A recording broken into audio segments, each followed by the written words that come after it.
Olá! E aí, tudo bem? Prontos para mais uma aula?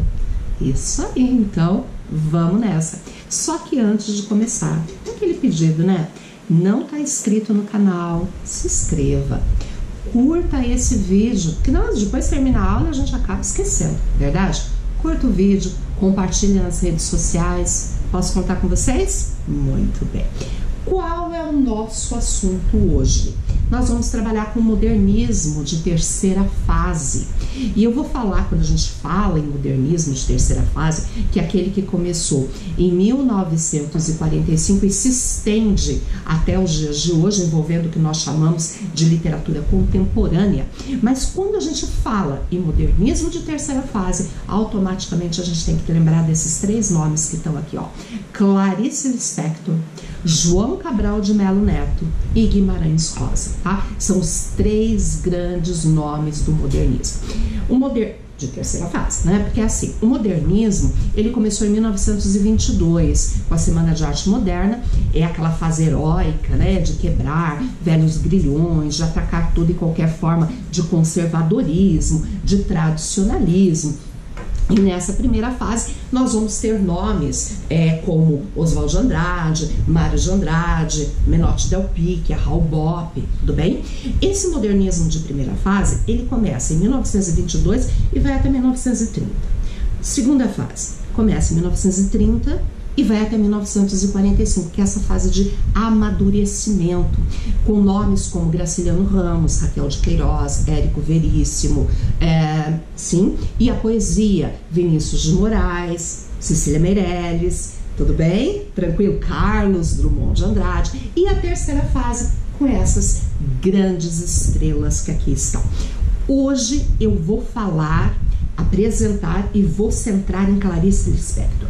A prosa dessa terceira fase, que começou em 1945, ela pode ser dividida em prosa psicológica, prosa urbana e prosa regionalista.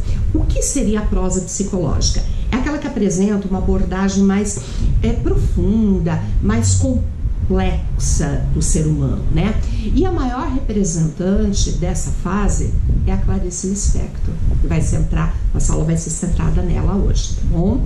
Aí eu tenho a prosa urbana, que focalizando principalmente os conflitos do homem na sociedade, do homem inserido nesse meio social, no meio urbano, todas as angústias. Então tem um lado meio psicológico aqui também. E eu vou ter figuras como Dalton Trevisan, né, que mora em Curitiba, escritor do Vampiro de Curitiba, Domingos Pellegrini, londrinense, grande nome da nossa literatura. E eu tenho também a prosa regionalista, que toma rumos diferentes da fase anterior, da fase de 30 a 45, uma vez que não apenas sua temática regionalista, mas também sua linguagem vão se renovar. E quando a gente fala em João Guimarães Rosa, que é o representante dessa prosa regionalista, é impossível falar dele sem falar dessa inovação linguística. E a poesia? O que a gente tem na poesia? Poesia, o grande nome João Cabral de Melo Neto. Ao lado dos poetas remanescentes das fases anteriores, que continuaram produzindo, né, surge um novo grupo que se autodenominou Geração de 45. Este novo grupo, ele se caracterizou pela rejeição dos valores modernistas da primeira fase. Tudo aquilo que o modernismo queria, aquela inovação, trazendo o coloquialismo, aquele descompromisso, aquela ideia de ataque, eles rejeitam. Como exemplo, eles vão estar rejeitando o verso livre, que são versos que têm tamanhos diferentes, a irreverência, o poema piada, isso é abandonado, tá? Para esses poetas, a poesia, ela deveria ter, até coloquei uma letra em outra cor, mais rigor formal, mais preocupação estética, um vocabulário mais erudito, regras e disciplinas de versificação, que seria a divisão em sílabas poéticas, e uma temática mais universal. Apesar de ter permanecido pouco tempo nesse grupo, João Cabral de Melo Neto é o maior, como eu disse, representante da poesia de terceira fase. Muito bem, e agora vem ela. Ela é belíssima. Clarice Lispector nasceu no dia 10 de dezembro de 1922. Ela não nasceu aqui no Brasil, ela nasceu na Ucrânia. Ela veio para cá muito pequenininha, com 2 meses. A família veio embora, perseguido porque eles eram judeus. Se estabeleceram primeiro ali no Nordeste, depois ela morou um tempo no Rio de Janeiro. E quando a família veio para cá, eles adotaram outros nomes, e a Clarice adotou, né, por indicação do pai, o nome de Clarice Lispector, que é o sobrenome materno da mãe dela. Então ela passou, né, eles são imigrantes, ela passou um tempo no Recife, depois foi para o Rio de Janeiro. Ela diplomou-se pela Faculdade Nacional de Direito no Rio de Janeiro. Ela casou-se com um diplomata e com isso fez com que ela vivesse um bom tempo fora do Brasil. Ela teve 2 filhos e um filho dela, infelizmente, foi diagnosticado com esquizofrenia. Então ela sofreu muito com esses aspectos da doença, da luta do filho e tal. E ela acabou falecendo no Rio de Janeiro. Você sabe, gente, olha que incrível, 2 de dezembro de 1977, tá? Eu pus janeiro aqui, desculpe-me, é dezembro. 9 de dezembro, falei 9 de dezembro de 1977, com 57 anos. Ela faleceu um dia antes de completar 58 anos, vítima de câncer. A Clarice, gente, ela tinha um jeito muito particular de ver a vida, de encarar a vida. Eu vou contar um episódio, né, um fato da vida dela que vai mostrar como ela enxergava o mundo e, consequentemente, como ela fazia a sua literatura. A Clarice, quando ela esteve doente, ela foi assistida pela irmã dela, a Tânia Kaufmann, que ficou com ela o tempo todo e tal, apoiando a irmã. E o câncer, gente, é uma doença que judia da pessoa, mas ele maltrata a família inteira. Todos sofrem, é uma doença muito cruel. E a Tânia estava ali acompanhando a Clarice, e um dia a Clarice falou para ela: não, Tânia, vai para casa, vai descansar. A Tânia não queria ir, a Clarice insistiu. E a Tânia falou: olha, eu conheço a Clarice. Quando ela insistia, quando ela batia o pé, e ela foi, mas a Tânia disse que ela foi para casa, ela não conseguia dormir, não conseguia descansar, pensando na irmã, será que ela tá bem, será que ela tá bem assistida? No outro dia de manhã, bem cedo, ela foi para o hospital. Quando ela chegou no hospital, ela encontrou a Clarice bem sorridente. E aí veio aquela perguntinha, né? Clarice, como era a enfermeira, como a pessoa que te assistiu? Qualquer um, gente, qualquer um de nós falaria assim: ah, ela era aquela, sabe aquela loira, sabe aquela morena de cabelo comprido, sabe aquela que é baixinha, aquela que é um pouquinho mais gordinha. Nós sempre referimos as pessoas, parece que o que mais marca é o aspecto físico, mas não foi isso que a Clarice respondeu para a irmã.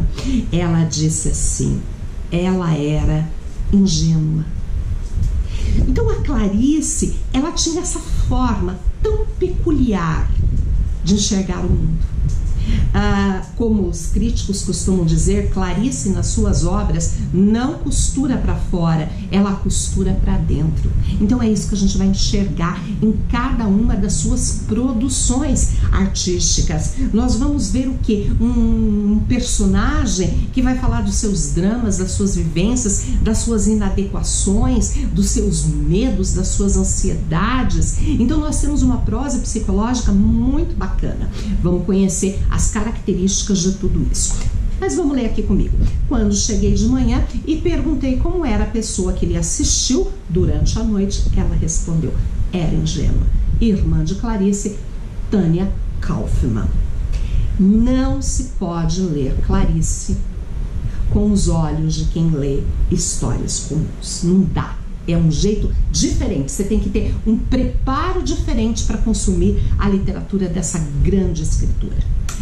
Uma frase dela aqui, antes de começar a falar das características: renda-me como eu me rendi. Mergulhe no que você não conhece, como eu mergulhei. Não se preocupe em entender. Viver ultrapassa qualquer entendimento. Lindo, né? Muito bom. Quais são as características de produções de Clarice? O que Clarice fez? Eu vou falar algumas obras dela, né? Porque ela tem uma obra muito vasta. Ela escreveu contos, ela escreveu romances, Perto do Coração Selvagem, A Paixão Segundo GH, que é a história de uma moça que perdeu completamente a memória. Quando ela se viu, ela estava num lugar, numa casa, não conhecia ninguém, não sabia o que estava fazendo lá. A única coisa de pista sobre a sua identidade pessoal era uma valise, uma mala com as iniciais GH. Então ela se imagina, eu devo ser GH. E aí, lá pelas tantas, né, ela ali sozinha, querendo descobrir quem era ela, um autoconhecimento, entendem? Ela vê uma barata. E ela pensa, bom, a barata é um ser que resiste a tanta coisa, né, que dura tanto tempo e que deve ter muito conhecimento. E se eu comer a barata? E é isso que acontece. Ela pega a barata, ela come a barata, daí tem a descrição do momento, então, que ela morde, aquela casquinha crocante, aquela gosminha da barata, ou seja, um ser em busca de si mesmo. Ela escreveu Felicidade Clandestina, muito bacana essa obra. Laços de Família, livro de contos lindíssimo. E quem não se lembra de A Hora da Estrela, falando a respeito de Macabeia, aquela nordestina que vem para o Rio e se vê completamente inadaptada àquele meio. Mas Macabeia nem sabia quem ela era. Aliás, ela nem sabia se ela era feliz ou não. Ela nem sabia se a vida dela era triste ou não. Vamos conhecer as características de Clarice? Clarice trouxe muitas inovações para a literatura, tanto no que diz respeito à temática, quanto no que se refere à estrutura da narrativa. Em sua obra, não apressa em temas regionais. Então, a gente não tem o regionalismo, e sim a sondagem psicológica do indivíduo, a análise de suas angústias e seus dramas existenciais. Quanto à estrutura da narrativa, a obra de Clarice apresenta algumas novidades, tais como ruptura com a linearidade. O que é a linearidade? É a sequência narrativa, início, meio e fim. Ela rompe com essa sequência, né? A linearidade do começo, meio e fim não importa.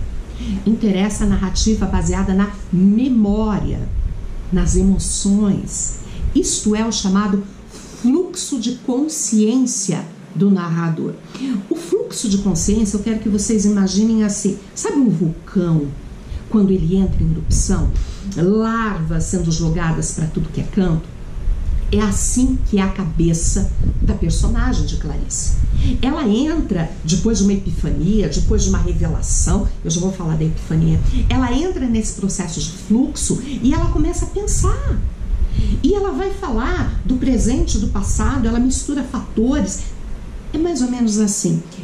Imagine que eu comece a pensar na minha vida e eu falo assim, puxa, e se eu não tivesse me casado com meu marido, e se eu tivesse me casado com aquela outra pessoa, como é que seria? Não, mas olha, agora a gente está vivendo assim, e como é que vai ser depois? Tá entendendo? Mistura passado, presente, futuro. Os pensamentos jorram. E o que a Clarice faz? Ela registra esse jorrar, esse fluxo de consciência. Tudo bem? Existencialismo. Existencialismo é uma corrente filosófica contemporânea, né, que é definida como o estudo do homem no mundo, como o homem existe no mundo. É a análise da condição do ser humano no mundo. Por exemplo, nós temos, num dos contos dela, Imitação da Rosa, nós vamos ter uma personagem que ela procura ter uma vida mesma, monótona, não é que ela procura, ela tenta equilibrar-se dentro dessa vida. E ela, que um dia esteve seguramente louca, ela resolve programar todo o seu dia para poder ocupá-lo. Então, o que ela faz? Como a casa dela está tudo em ordem, ela tira as coisas do armário para colocar novamente. Ela desarruma as gavetas para poder arrumá-las novamente. É a maneira como ela existe. Como você existe? Você existe como de uma forma equilibrada? Ou você é aquela pessoa que explode, que tem gênio de pavio mais curto? Você é uma pessoa que diante de um confronto chora ou não? Como é você? Como você interage com esse mundo? Esse é o objetivo. Essa é a proposta de Clarice, estudar essas múltiplas maneiras e formas que o ser humano tem de existir dentro do contexto em que ele é inserido. Segue ainda, epifania. Eu falei disso, mas agora vamos explicar. Epifania é revelação. E a revelação, às vezes, ela é dolorosa ou ela é dolorida. Vamos tentar dar um exemplo, tá? Não que seja real aqui. Eu tô casada há muito tempo. Como você vai levando uma vida que você já não sabe mais se é uma vida pautada por alegrias ou por tristezas, um dia atrás do outro, na mais completa monotonia, você tá indo, tá no piloto automático. De repente, eu tô andando ali no centro da cidade e eu vejo um casal, mais ou menos na mesma idade minha e do meu marido. E eles estão juntos e eles estão tão felizes, e quando eu os vejo, eu constato, eu tenho uma revelação. Puxa, eles estão tão felizes e eu não estou. Eles são realizados e eu não sou. A epifania é isso, é um despertar de uma consciência. E esse despertar, na maioria das vezes, ele é dolorido.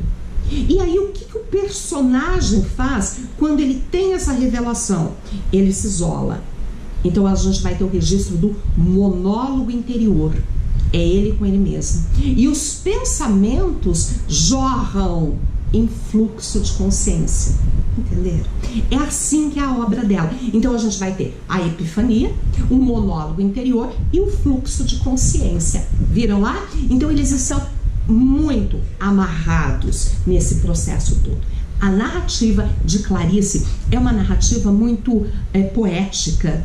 Tem muitas figuras de linguagem, né? A metáfora, a comparação, ela repete bastante também os termos da frase. É uma literatura muito complexa, bastante difusa, com frases muito curtas, como eu acabei de falar aqui, ó, repetindo muitas repetições. Então ela fala várias vezes o mesmo termo e, como eu disse para vocês, ela não costura para dentro, ela costura para fora. Eu vou contar para vocês uma história, a história de um conto, para que vocês entendam um pouco melhor a nossa linda escritora. Esse conto que eu vou contar faz parte do livro Laços de Família e é o conto que dá título ao livro, tá? O livro chama Laços de Família, o conto é Os Laços de Família. É a história da Catarina, que é casada com o Antônio. Eles têm um filho e tem a mãe da Catarina, que é a Severina. A Severina e o Antônio, eles não se dão bem. Sabe aquele negócio de sogra e genro e tal? E a Severina não mora na mesma cidade, porque esse casal com o filho mora no Rio de Janeiro. E ela vem visitar a filha. E o Antônio, ele fica um pouco incomodado quando ele sabe disso, porque não gostava da sogra e tal. Ele sustentava a casa, ele bancava a casa.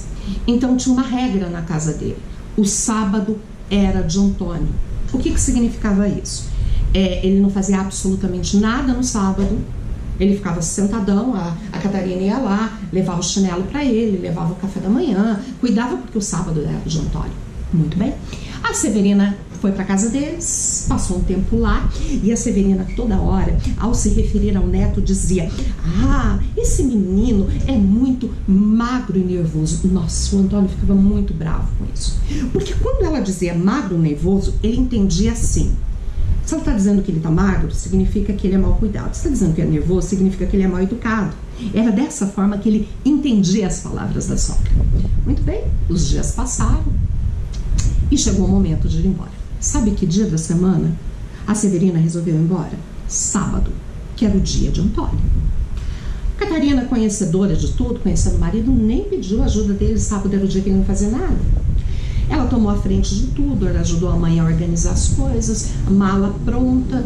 Daí na hora que ela pensou, vou acompanhar minha mãe, eu levo a mala. Na hora que ela estava pegando a mala, o Antônio falou, não, deixa que eu levo até o táxi que estava esperando lá embaixo. Talvez ele estivesse pensando, deixa eu colocar no táxi, não tem perigo dela ficar, né? Quando chegou lá embaixo, e a hora que ele colocou a mala dentro do táxi, a Severina olha para o Antônio e diz, sabe, Antônio, quando uma mãe casa um filho, ela perde esse filho. Mas quando uma mãe casa uma filha, ela ganha mais um filho. E ele leva um choque. Meu Deus do céu. Ela diz que eu sou um filho para ela. E aí a Clarice diz que a Catarina ria por dentro, porque ela percebeu que a mãe tinha feito aquilo só para embaraçar o Antônio. E ela diz, ela ria por dentro, porque ela já não conseguia mais rir por fora. As duas pegam um táxi. O táxi começa a ir para a rodoviária, e aí a Severina diz para a Catarina, filha, será que eu me esqueci alguma coisa? E a Catarina fala, não, mãe, você não esqueceu. O táxi anda mais um pouquinho e novamente a pergunta, filha, será que eu não esqueci alguma coisa? E ela diz, não, mãe, você não esqueceu. O táxi anda mais um pouco e um outro carro cruza na frente do taxista. Ele é obrigado a frear para evitar um impacto. E as duas são jogadas uma no colo da outra. E elas se veem abraçadas. E aquele momento ali, duas pessoas tão próximas, mas ao mesmo tempo tão distantes. E elas se recompõem e a Severina pergunta, filha, será que eu não esqueci alguma coisa? E a Catarina diz, não, mãe, você não esqueceu nada. Chegam na rodoviária, sabe aquele momento rodoviária, né? A mãe entra no ônibus, tchau, né? E lá da janelinha do ônibus a Severina pergunta de novo, filha, será que eu não esqueci alguma coisa? Eu tô com a sensação de que eu esqueci alguma coisa. Lembra a repartição que eu falei que a Clarice tinha? E a Catarina teve vontade de dizer, esqueceu sim, mãe. Você esqueceu. Eu esqueci. Nós esquecemos. Os verdadeiros laços que devem unir uma família. Os verdadeiros laços que devem manter as pessoas. Mas como isso nunca tinha sido dito, não valeria a pena dizer agora. E ela disse, não, mãe, a senhora não esqueceu nada. Ela volta para casa visivelmente perturbada. No que ela entra no apartamento, tá lá o Antônio. Era um sábado, ele ainda estava gripado. E vem um menino, magro e nervoso, e diz à mãe, mãe, quem é Deus? Tem perguntas tão difíceis de serem respondidas. E ela falou, filho, vamos dar uma volta? E ela pega na mão do moleque e desce. Quando ela pegou o elevador para descer, para andar ali na orla, na beirada da praia, o Antônio pensa, epa, pera, o sábado é meu, é o dia de todo mundo ficar aqui me bajulando. E ele grita, Catarina, mas já é tarde, ela já tinha descido. Aí ele vai até a janela e ele vê da janela ela passeando com o filho. E ele percebe que tem alguma coisa estranha ali acontecendo. Mas ele logo imagina, hoje é sábado, e como todo sábado, a gente vai ao cinema e tudo vai voltar ao normal. E ele ficou no apartamento com o seu sábado e a sua gripe. Esse final de conto mostra uma marca de Clarice, que são personagens que estão amarrados, eles estão cercados, eles estão num liame, eles estão presos numa situação que não é boa, mas eles não têm forças para romper isso. Então, quando ele diz que tudo vai voltar ao normal, ou seja, a tentativa de libertação não vai se dar. Beleza? Deu para conhecer um pouquinho da Clarice, né? Conheça o resto das obras dela, uma melhor que a outra. Mas eu vou ficando por aqui.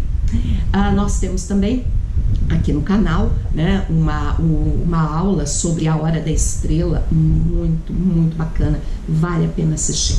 Por enquanto, meu muito obrigada e eu espero vocês no nosso próximo encontro.